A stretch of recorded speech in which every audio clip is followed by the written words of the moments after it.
I don't know about you, but I'm depressed. Joining us now, is psychologist and early show contributor, Dr. Jennifer Hartstein. Dr.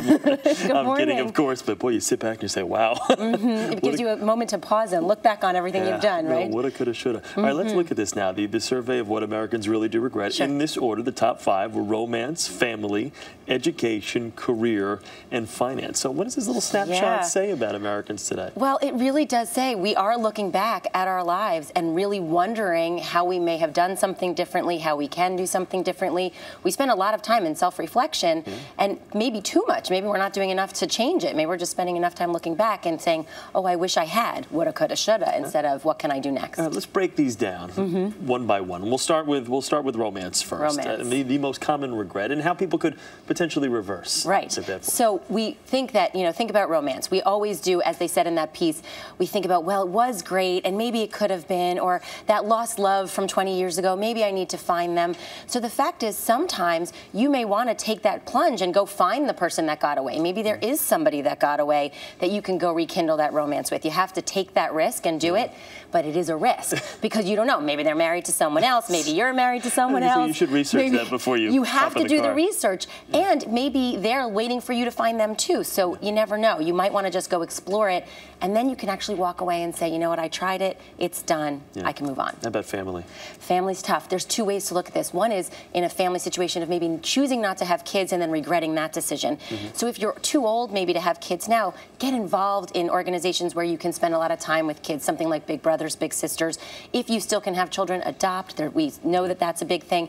And then there's family relationships. Maybe there's a broken relationship with a sibling, a parent, someone in your family. You want to mend it.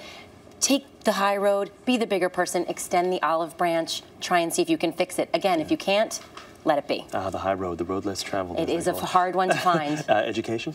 Education, why not? Go figure out ways to learn more. There's always opportunities. Maybe you can't go back to school full time, but you can take evening classes. They now have weekend classes. There's online learning courses that you can take. So there really are new ways to expand the educational horizon, and you can take that chance too. All right, and career and finance, we'll put those in the same category. Yeah, career and finance are tough, and you really have to figure out what it is you want to do. We often think that in our 20s we have the opportunity to switch and move our careers a lot.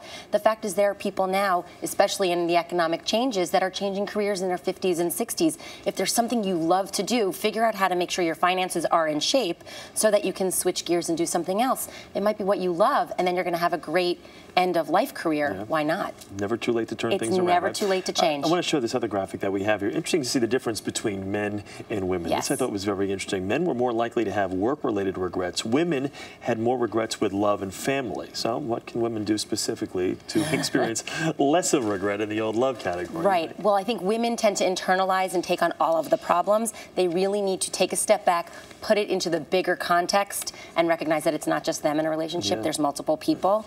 And for men, we have to really think about what is it about the work. They really measure their success based on their work lives. They need to find a richer, more fulfilled life so they can figure out what else there is to think about. How about those, you know what, I should have taken that trip, I should have done this. A lot of people are really hung up on the fact that they didn't make that decision when they had a chance to make that decision. And they find that that actually creates more regret than other things, so you want to really figure out how to do it. Find the time. Can you do it? Can you fit it in? Can you figure out a way to engage in the things that you're missing out on so that you don't? And if you can't, take a step back, accept it, move on.